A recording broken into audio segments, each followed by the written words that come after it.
Welcome to my channel. Subscribe, listen and enjoy my stories every day. It was just another evening stroll, a routine to clear my head in the bustling streets of the city. The neon lights flickered as the sun set, casting long shadows that mingled with the twilight. As I walked, my thoughts were interrupted by a familiar figure slipping into a cozy, dimly lit café on the corner of 7th Avenue. It was Viola, my wife, unmistakable in her red trench coat. Curiosity turned my feet towards the café as I noticed she wasn't alone. A tall, dark-haired man accompanied her, his hand lightly resting on her back, a touch too intimate for comfort. My heart raced, a lump formed in my throat, but I had to know what was happening. I followed them inside, under the pretense of needing a quiet place to read. As they chose a secluded booth, I grabbed a newspaper and sat diagonally to their spot, my eyes occasionally peeping over the paper's edge. Their laughter, the closeness, it was all too personal, too private. Something inside me shattered with each giggle she shared with him, a sound I thought was reserved for our quietest moments at home. Before long, they got up. I pretended to read, but my gaze followed them as they headed towards the back of the café. Moments later, they vanished. Panic mixed with my brewing anger. Was I losing her? Was she in danger? Or worse, was this betrayal? Driven by a mix of fear and fury, I approached the area where they had disappeared, only to find the door to the unisex restroom slightly ajar. The sounds that escaped from it left no room for doubt, they were unmistakable, the kind of noises that slice through a husband's heart like a knife. Pushing the door open with a trembling hand, the scene before me confirmed my worst fears. There, against the cold tile, stood Viola, her coat discarded, in the arms of the stranger. My voice faltered as I called out her name. They turned, her eyes wide with shock and his filled with indifference. The world stopped in that tiny, echoic room. The ensuing confrontation was a blur of shouts, accusations, and tearful denials that quickly turned into admissions. The man she was with didn't even seem to care, adjusting his suit and leaving as if nothing of consequence had occurred. Viola's pleas for forgiveness were drowned out by the roar of betrayal in my ears. I left the café, the image of her betrayal searing into my memory. That night, the decision was made amidst the solitude of our now cold and empty home. Revenge would be mine, and our love, once vibrant and true, would end in the ashes of her deceit. Our divorce was swift, our final words sparse. As I walked away from what was once our shared life, the plan for retribution began to take shape in my mind. This chapter of my life would serve as a stern warning, a tale of love betrayed and the vengeance that followed. And as the city swallowed me in its indifferent embrace, I knew one thing for sure, our paths would never cross again. This was just the beginning. The days that followed were a blur of sleepless nights and obsessive planning. Each morning, as the city awakened, I steeled myself for the next phase of my plan, retribution. My mind, once clouded with the memories of our shared happiness, now sharpened by a singular focus, to confront the man who dared to trespass into my life. I spent hours in front of my computer, my fingers tapping rhythmically as I scoured social media and public records for any trace of him. The man with the dark hair and the indifferent eyes. It wasn't long before I found him, Thomas Weller, a name now etched into my mind like a scar. His digital footprint revealed more than he would have liked, including frequent visits to a high-end gym downtown. Armed with this information, I changed into my most nondescript clothes and headed to the gym. The heavy doors swung open with a thud, revealing a bustling scene of activity. My heart pounded not from exertion but from anticipation as I scanned the room. And there he was, lifting weights, the embodiment of betrayal. I approached him, my steps measured, my breath controlled. He set down the weights with a clank and turned, a flicker of recognition crossing his features. "Can I help you?" he asked, wiping sweat from his brow with a towel. "I think you've done enough," I said, my voice steady despite the storm inside. Thomas's eyes narrowed, understanding dawning. You must be Viola's husband, he said, his tone casual, almost dismissive.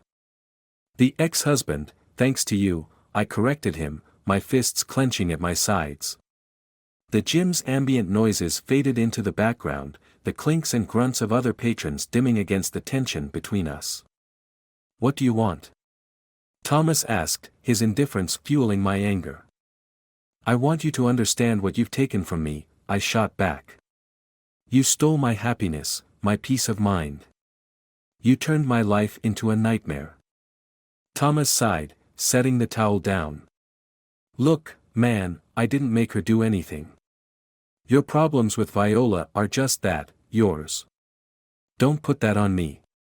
The audacity of his words stung. You think you can just walk away from this? No consequences? I challenged, stepping closer. He matched my stance, unflinching. I'm telling you, back off, he warned, his voice low. But his calm only served to provoke me further. Without another word, I swung at him, my fist connecting with his jaw. The shock in his eyes mirrored my own surprise at my actions. He stumbled back, regaining his balance, his face contorted in rage. He lunged at me, and we grappled, our bodies slamming against the gym equipment. The fight was brutal and messy, each punch thrown with years of pent-up fury. It ended as quickly as it had begun, with gym staff pulling us apart, their shouts piercing the chaotic haze. Breathing heavily, faces bruised, we were both ejected onto the street, the morning sun glaring down on us. Thomas straightened his jacket, his lip bleeding. This isn't over, he spat out, pointing a threatening finger at me. You're right. It's far from over, I replied, my voice hoarse from the exertion and emotion. As he walked away, I knew this confrontation was just the beginning. The battle lines were drawn, and I was ready for war. My plan for revenge was set into motion, and I was determined to see it through, no matter the cost. After the physical altercation with Thomas, my mind raced with adrenaline and anger. The sting from my bruised knuckles was a brutal reminder of the physical reality of my heartache. It wasn't just about confronting Thomas, it was about reclaiming my sense of control, something that had been shattered along with my trust in Viola. Determined to push further, I decided it wasn't enough to just scare Thomas. He needed to feel the depth of the chaos he helped create. It was time to disrupt his life, just as he had disrupted mine. I knew that Thomas was a partner in a well-known local marketing firm, a career he was very protective of. My plan took shape around this information, targeting his professional facade. I spent the next morning crafting anonymous tips to his colleagues and clients, hinting at unethical behavior and undisclosed conflicts of interest.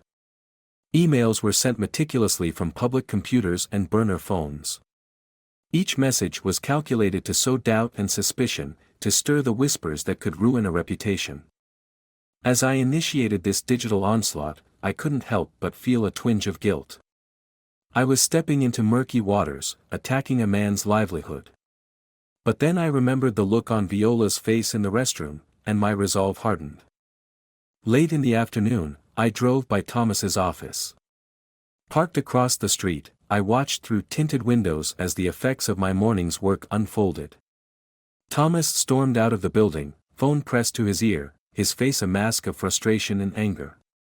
He was shouting, though his words were lost on the busy street.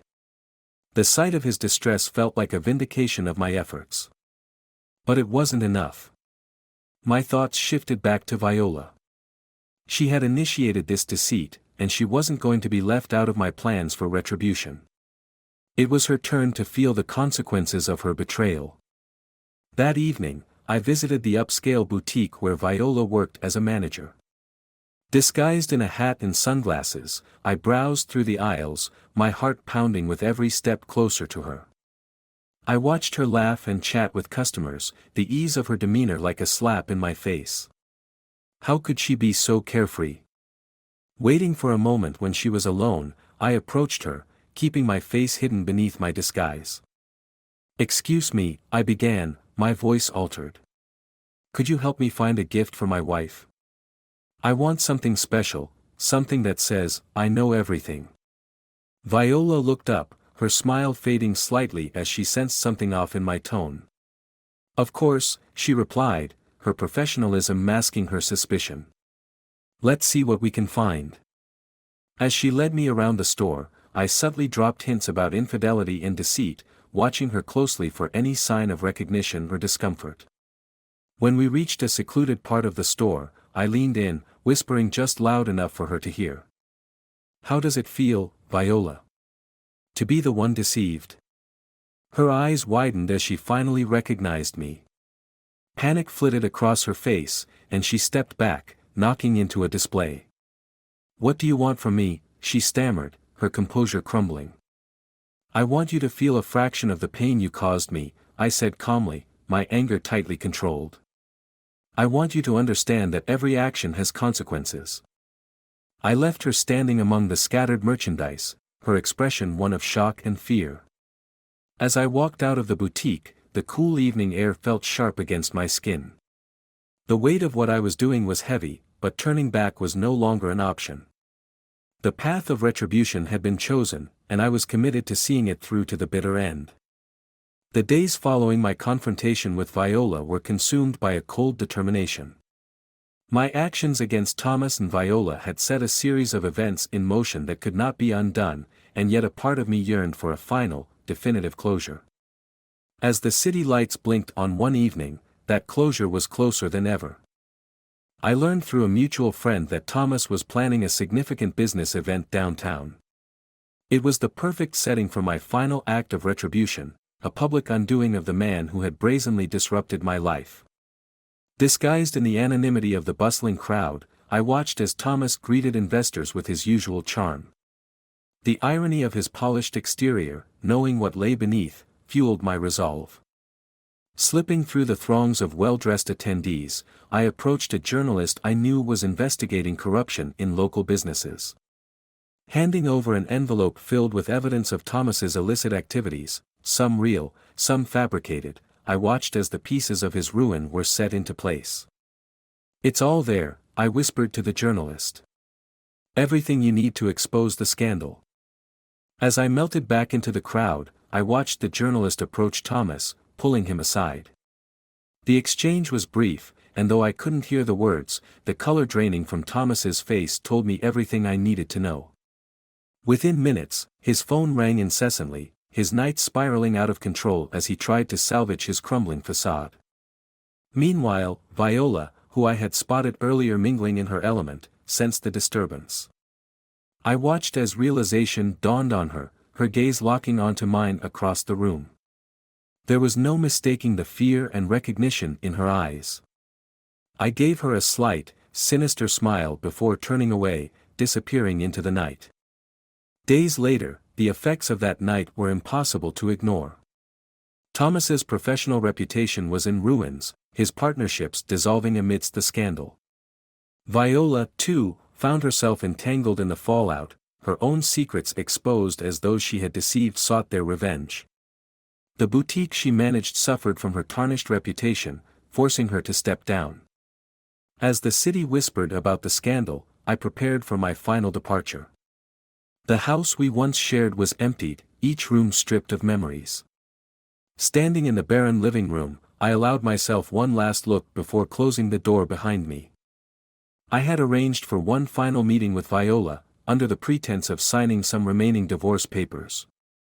As she entered the coffee shop, her eyes wary and her posture defensive, I felt a tinge of the love that once was. "You look, well," she said hesitantly. "As do you," I replied coolly. We sat in silence, the air thick with unsaid words, until finally, I slid the envelope across to her. "This is the end, Viola," I said, my voice devoid of the warmth it once held. "What did you gain from all of this?" she asked, her voice a mix of sadness and defiance. "Peace," I answered simply. "The peace of knowing that betrayal never wins. You taught me that." With the papers signed, I stood, looking at her for what would be the last time.